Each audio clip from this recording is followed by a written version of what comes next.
How's everyone doing today? It's your boy JJ Domination, and today we're out here and we're gonna get around to this Q&A. It's something that I advertised, I believe, on Monday on my social media, and today's the day. I'm gonna be recording it on a Friday. It should go up on Saturday, either in the morning or during the day, but whenever you get it, just watch it because your question is getting answered if you left one. If you didn't leave a question, it's kind of like not playing the lottery and expecting to win it. You know, like if you don't play the lottery, you can't win the prize. If you don't submit a question, you can't get your unsubmitted questions answered. So give me fucking questions, will you? I mean, that's really what it comes down to. Anyway, I'm gonna go ahead and get down with this Q&A. If I do breeze through some of these questions, by the way, it's because it's getting asked again, but in a different form. So bear with me. I'm going to try to give everybody their spare time with the question. But first off, we got midseason awards. Just like that. My MVP would probably be Russell Wilson. I mean, Aaron Rodgers has just started to get hot.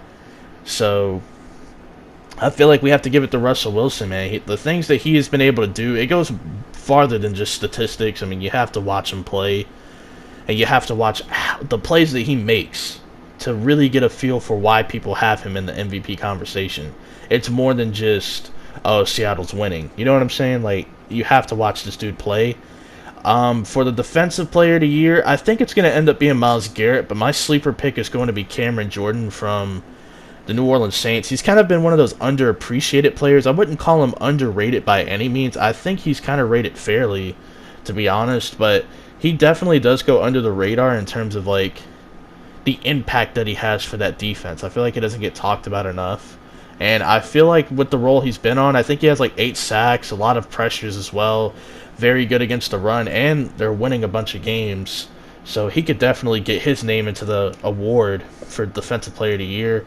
Offensive Rookie of the Year, I'd probably say Kyler Murray, but you definitely do have a case for Gardner Minshew and Josh Jacobs, running back from Oakland. And then for the Defensive Rookie of the Year, I'm going to have to say Nick Bosa. But you could definitely go with a guy like Josh Allen or Brian Burns for that award as well. And let's see. I guess I'll do Coach of the Year. I suppose I would give it to Kyle Shanahan or Matt LaFleur. I think those are the two most deserving ones because, like, they're newer coaches. Like, Shanahan's had this job for, like, a little bit, but he's finally getting this team together in his likeness. And Matt LaFleur's basically entered a situation with a great quarterback, and he's made the most of it, and they're winning football games. So, two well-deserved candidates right there. Comeback Player of the Year, I'd have to say Darren Waller. You know, he was basically out of the league, and now he finds himself as a premier weapon in John Gruden's offense. You know, the Comeback Player of the Year shouldn't just be the I tore my ACL and I'm back to form award. It should be a true Comeback Player of the Year, because in my opinion there's different ways to come back to football. It doesn't always have to be due to injury. It can be due to, you know, suspensions. It could be due to, you know, off the field issues. And for Darren Waller, it was a combination of both, and he has overcome those. It's kind of in the past for him, and he's been balling, and I think he deserves a lot of credit and deserves to be your Comeback Player of the Year, because we've never had a story like this, at least in modern NFL history. I don't know about back in the day, because I wasn't around back in the day, you feel me? But I'm sorry if I missed some awards. Those were just the ones at the top of my head. But the next question, can the 49ers go undefeated? I'm going to say no. They got some losable games on the second half of their schedule. Let's see, they almost lost to Arizona. That was a great, you know, attempt to try to come back from Arizona. But, you know, you got to play the Seahawks twice. You got to play Green Bay in a couple of weeks. You play Baltimore, I believe, coming off of another game against Arizona. And then I believe you play the Rams one more time, like week 16. So there's some losable games on that schedule. I wouldn't just, you know, dismiss that altogether. You know what I'm saying? Let's see. Can the Packers sustain this bend but don't break defense into the playoffs, assuming they make it in? I don't think so, because the thing about the playoffs is you're playing the best of the best, and typically the best teams don't give you opportunities like that to be an opportunistic defense. Like, you look at Green Bay, they create a lot of takeaways, they get a lot of sacks, but a lot of those, if you watch the film, are opportunistic plays. It's not just, oh, it was great coverage and we made a play. Like, for example, the interception off of Amari Cooper's hands where it ricocheted off his hands and chest and went into Jair's hands. If Amari Cooper catches that, that's probably a touchdown. You know what I'm saying? Like, I feel like the bend but don't break type of defenses are the ones that either stress you out or makes you a happy fan. To me, that's not sustainable. Like, it can be done, obviously, but for me, it's just not sustainable because not all playoff teams that you face, not all teams that you face in general, are going to give you those opportunities to make a play. So with that being said, no, I don't think so. They're going to have to be more of a hyper-aggressive. They're going to have to be an aggressive coverage defense.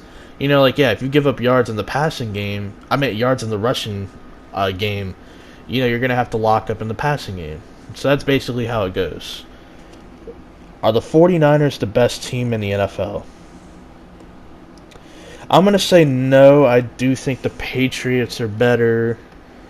Because even though San Francisco is starting to get some legitimate wins, and like the Patriots really don't have one outside of Buffalo, and I think Pittsburgh in Week 1 when they were fully healthy, it's the way the Patriots are getting it done. Like, I'm more convinced in the way they're doing things versus the way 49ers are. I'm more impressed with the Saints as well. And I feel like the Packers, you know, going 3-0 in their division, like, that's pretty good stuff. So, I'm going to say the 49ers aren't the best team in the NFL. Will the Patriots be able to get it done when they play more competent teams? I'm going to say yes, but they're going to have to realize that you can't play everybody the way that you play the Jets, the Washington Redskins, the New York Giants, and the Miami Dolphins. Like, you can't play everybody that way. Teams like Baltimore, Houston, they're going to punch you in the mouth. Like, they're going to get you early if you're going to be hyper-aggressive and play a bunch of cover zero, which is basically no safety help, just man-on-man. We're going to send more blitzers than blockers that you'll have. So I feel like that's just a style that New England's going to have to adapt to. And I know Bill Belichick's a smart mind, and he will be able to. So, yeah, I think they'll be able to get it done in terms of winning, but you're going to have to make some adjustments. You get what I'm saying? Let's see. Conference championship and Super Bowl favorites so far. I'm going to say Saints versus Packers for my NFC championship right now, if I had to give you one. And then for the AFC championship, I'd have to go with New England versus Kansas City if I had to give you one. I just feel like the Saints have been like one of the... No, not even one of. I feel like the Saints have been the most impressive team in the NFC. Whereas Green Bay, you know, they find different ways to win every week, and that's good because you don't like it when teams just win because of one way. You'd like teams to find different ways to win. And the Saints have been doing that too, and doing it with the backup quarterback for most of that time. So, yeah, that's just very impressive. So you have Aaron Rodgers versus Drew Brees. That's a great matchup. That's a matchup a lot of people would want to see. And for New England versus Kansas City, I mean, it's a rematch of last season. And, you know, I don't know where the matchup would be played. Probably in Foxborough, but I just feel like, you know, that's just the matchup that's going to happen. Like Baltimore, I think they'd be the next closest for me. Same thing in the NFC. You know, San Francisco would be the next closest. I just can't quite see it happening right now, just in my opinion. That doesn't mean it won't happen. Let's see. With the role the Vikings have been on, do you see them challenging the Packers for the NFC North? Yeah, I do. I mean, I know they haven't played the best competition per se. I mean, they've played like two good teams, two not-so-good teams. But you do have to play who's in front of you. That's kind of the big thing with the Patriots. Like, yeah, they haven't played the best of teams. Yeah, the 49ers haven't played the best of teams. But, you know, in the NFL, it's a combination of not only being good, but you have to have things kind of fall in your lap and things kind of go your way. So for San Francisco and New England, you know, things are kind of falling their way and falling into their lap. And they also happen to be very good. You know, like, I feel like a lot of things can be true. And, like, the Patriots being a good team and, you know, also having things go their way. I think for the Vikings, I think they're a pretty good team. They're a little bit better than I expected them to be this year, despite them basically being the same team. But, they've been taking care of business against who they played. I can't knock them because they had to play Washington on Thursday night. That's just how the cookie crumbled. Let's see. Best division in football. I'm going to say the NFC West. And I know it's weird coming from me. I'm a Packer fan. My division's the NFC North. And I like to tell people that our division's the best one. But to be honest, the way that Arizona played against San Francisco, I kind of have to give them the nod. The NFC West, that being. I mean, their worst team is 3-5-1. But then again, the worst team in the NFC North is like 3-4. Or 3-4-1. And then like the worst team in the AFC South is 4-4, so it's a tough one. I mean, there's a lot of different criteria that could go into it, but I'm gonna say the NFC West just for right now. Let's see. Do the Giants have a bright future with Danny Dimes under center? I'm gonna say yes. I wasn't the most impressed with Daniel Jones's college film. It just wasn't really that impressive. Like, yeah, he did things that were good. Like, he did a lot more good things than bad. But I don't know. I just really didn't see the upside with him. I thought he'd be like a good, like a A quality backup to like a bridge quarterback. And he's kind of been that, to be honest. But he has made some plays. And there have been moments where he's definitely exceeded what I thought of him. But he does have that fumbling issue. I think his pocket awareness could be better. But, I mean, he's a rookie. Give the dude time. Let him fix that. But, yeah, I mean, the way he's been throwing the ball, the touch that he has, the anticipation. Like, yeah, I think he can cut it, with the Giants. I think he can be just fine. He's exceeded my personal expectations and beliefs. Like, I'm not afraid to admit that I'm, that I was inaccurate or wrong about something. I feel like a lot of people just try to act like they have too much pride on the line. Like, dude, it's okay. We're not 100% on all these things. Let's see. Who's the MVP frontrunner? I kind of already answered that, but I will say it again. It's Russell Wilson. With like a slight edge. Let's see. Who wins a game first? The Miami Dolphins or the Cincinnati Bengals? I think the Cincinnati Bengals will, because the Dolphins are trying to tank. They literally put Xavier Howard on IR. I don't think there's much wrong with him, but whatever. And they just traded for Aqib Talib, and I'm pretty sure they'll just sit him out for the whole year over there in Miami. Like, they're doing everything they can to lose. They know that they can get the number one pick, and depending on what the Steelers do, they could have another top 12 pick, and then they have Houston's pick, and maybe they could package something to move up or down with 3 first-round picks and 2 second-round picks and 2 third-round picks. Like, Miami knows what they're doing, I believe. I would like to think they know what they're doing, and a lot of the players are actually playing hard, and they're playing for Brian Flores, and they're kind of bought in. They're also auditioning for a job next year. I feel like Cincinnati will win a game first, but an interesting move they did make was putting in Ryan Finley, their 4th-round pick at quarterback, who I actually had ranked near Daniel Jones, which is kind of embarrassing, but it just, in terms of college film, you get what I'm saying?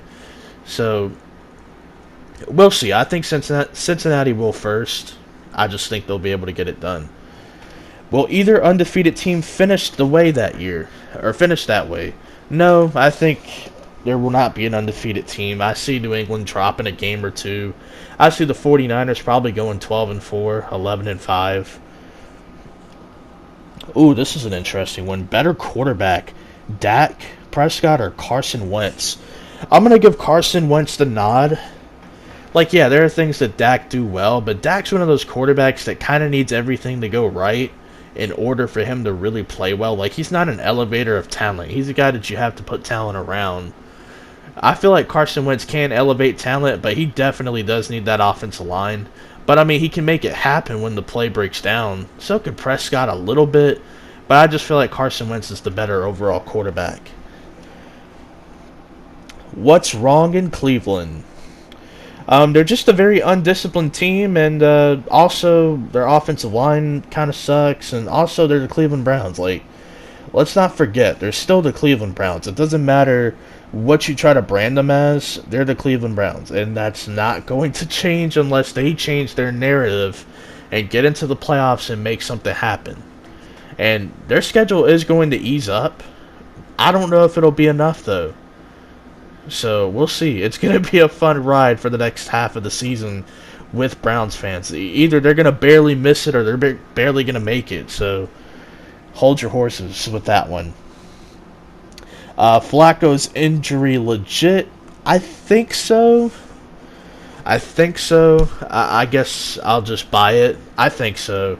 I mean, they put him on IR. His season's over. I do find it kind of convenient that the moment he speaks out against the organization about a crucial third down, that he gets put on IR and he has this mysterious neck injury. So, yeah.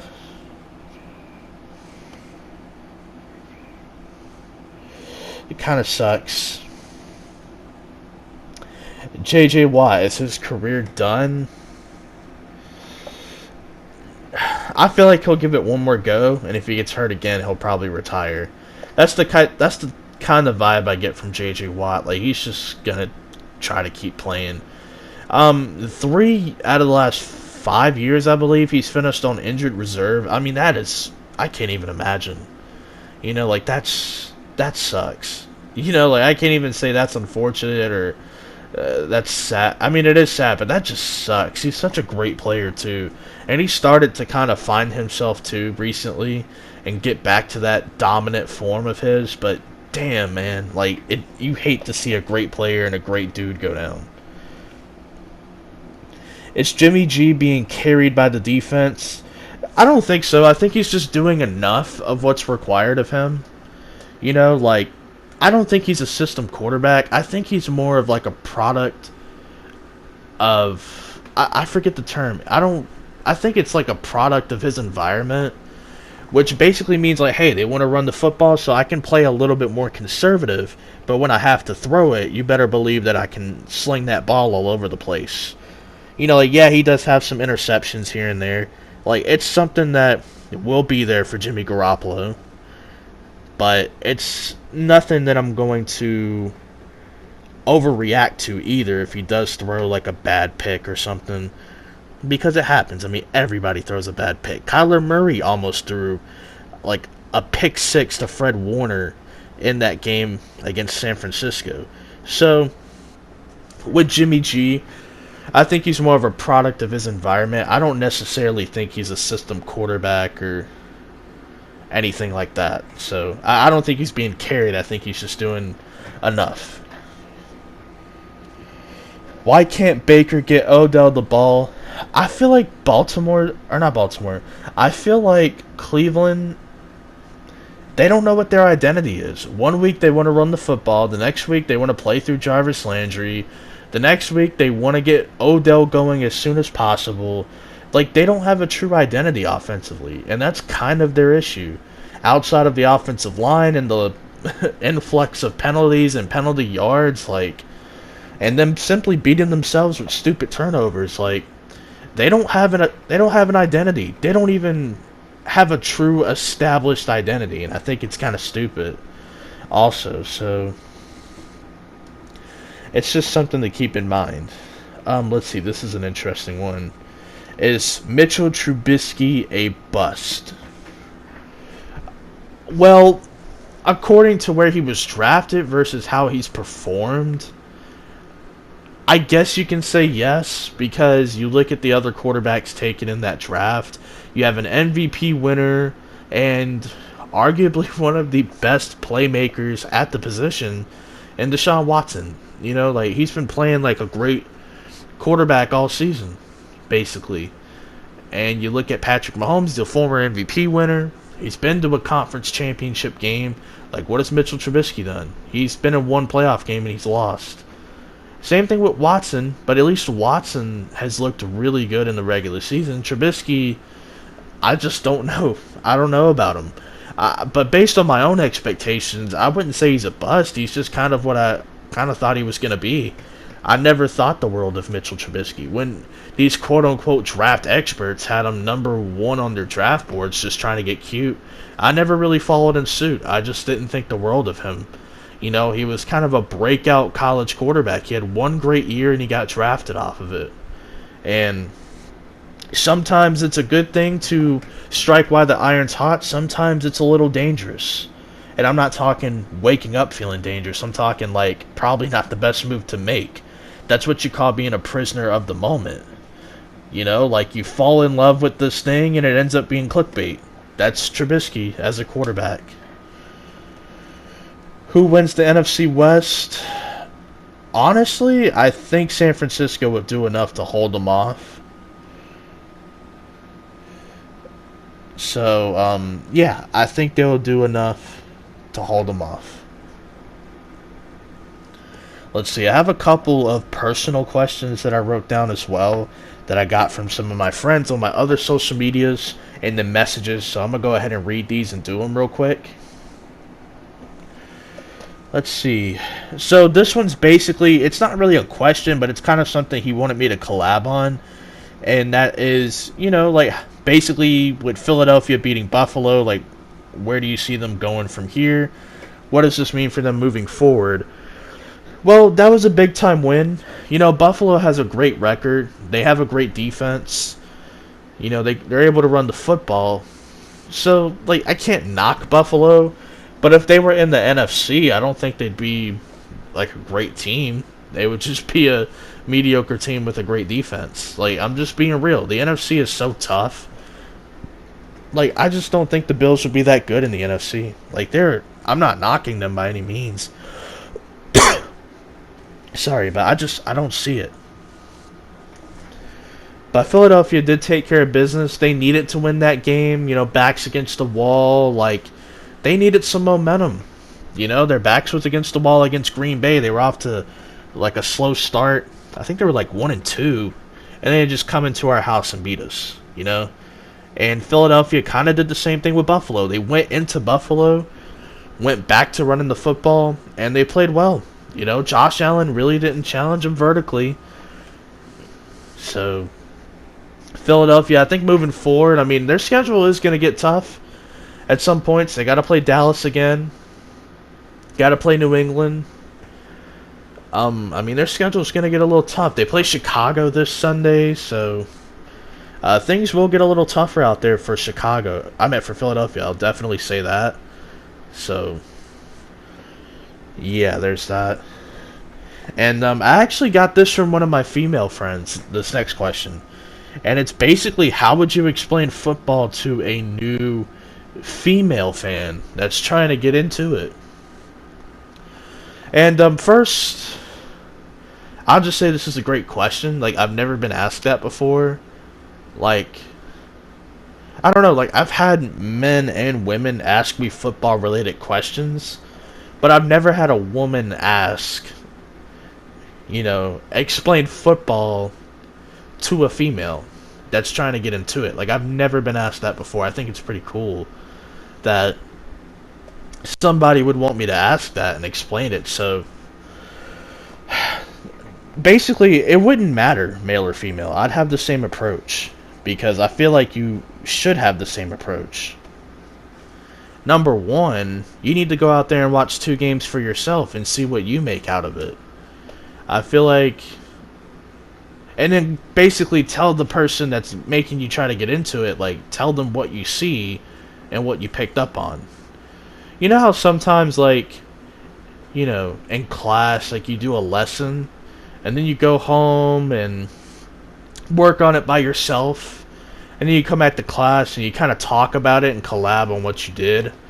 Basically have that same approach. So if you have a new friend or somebody trying to get into the sport, what you want to do is basically try to get them to watch a game or two by themselves and have them tell you what they picked up on. Did they learn something? What stood out other than, like, I don't know, the uniforms or their production? Like, what stood out about the sport? Like, what kind of kept you engaged and kept you watching it? You know, because you could have easily changed the channel. So what kept you into it other than just the person telling you to watch it? You know? So, yeah, I'd definitely start there. And then kind of explain the game to them a little bit. And kind of just tell them some things without making it too based on your opinion. Because you don't want a new fan to think like you. You want people to have their own opinions. Because if you have people think like you, then you're basically going to be talking to yourself in a few weeks. Because if people just think and act like you, it's kind of boring. Like, I kind of like it when people argue with me. I kind of like it when people see things differently. So for me, I don't want people to have the same opinion as me. That's boring. Like, I don't know. Like, have your own opinion.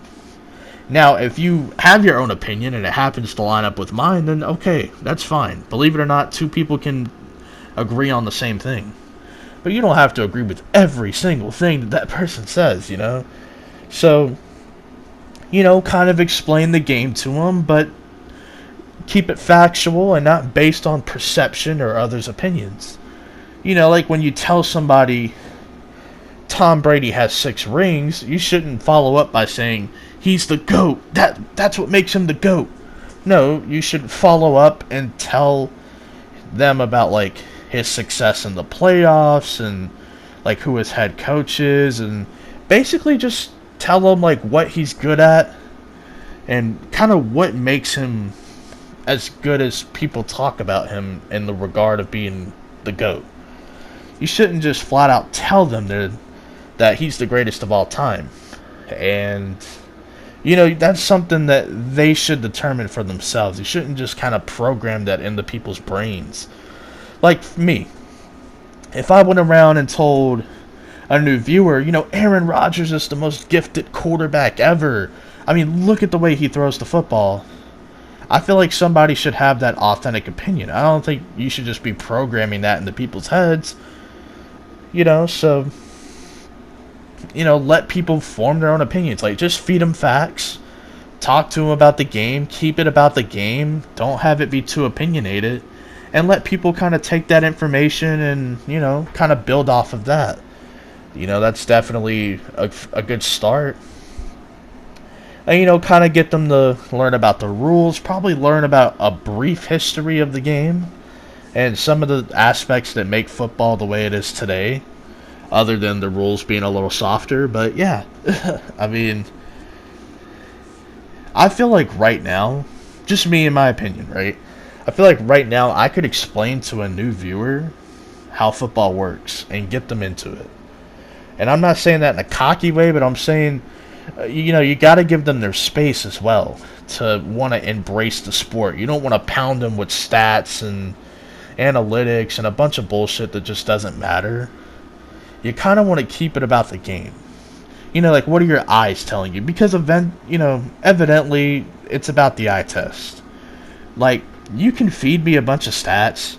You can tell me that this player had a higher passer rating than that player. You can tell me that this player throws for more yards. That doesn't mean he's better. Like, Andy Dalton has 1 more passing yard than Tom Brady. Does that make Andy Dalton better than Tom Brady? No. Not even close. You know, so I feel like it's just important to keep it about football. You know, you don't have to pound stats and analytics and nerd shit to all these people. Let them try to get into it. Let them try to enjoy the product and, you know, be a viewer. Because when you're, you know, trying to get into something, you start out as a casual viewer. Because you don't know the ins and outs of it. You're starting out as a casual viewer. You know, I'm trying to think of a good example with, like, something recently for me. Like, I don't know, like, recently, I can't think of a good example. But let's say I decided to get into baseball. I'm not going to know everything about baseball immediately. I'm going to have to do some research. I'm going to have to, you know, try to watch the game, try to follow it, try to understand what commentary's saying, and, you know, maybe I'll be bought into baseball. And if you realize I got through a whole game, that means it was probably a good game, and, you know, I stuck around for the whole thing. So, you know, maybe I try to watch more of it, and I try to keep up with the season. I try to keep up with that team, and all of a sudden I'm kind of a fan of that team. But I feel like early on, people shouldn't just have a team. Let them explore. Let them figure out who they want to root for. You know, just because you're from Georgia doesn't mean you have to be a Braves fan. Just because you're from Massachusetts doesn't mean you have to be a Red Sox fan. Believe it or not, that's not always how it works. Like me, I'm not from Georgia.